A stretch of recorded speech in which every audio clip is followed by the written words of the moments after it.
This video will explain how to export the raw waveform data from a study in Sierra Summit NCS Plus files. So all you need to do is open up a study and go to an NCS Plus test. It doesn't matter which one, because we're going to first click F5 to show all tests. So now in one trace window we're showing all the tests that were recorded for this patient. Now all you have to do is right click and select ASCII out and tell it where you want to save it.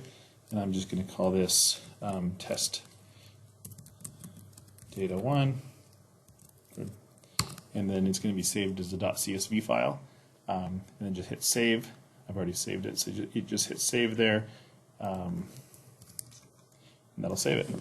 And then you can go into your documents or wherever you save that and open up that file. In my computer, it opens up in Excel, because that's what I have set up to open up .csv type files. So this is all the raw data for that study.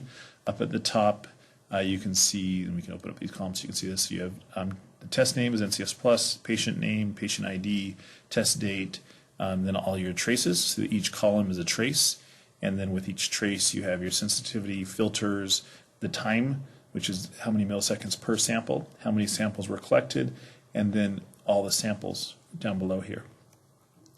Each column header, you can drag this out to see those.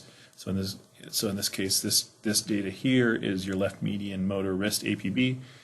If you have numbers like this, that just means that this first one is a F wave. So this is left median F wave wrist to APB 1, 2, 3. So these are all your F wave traces.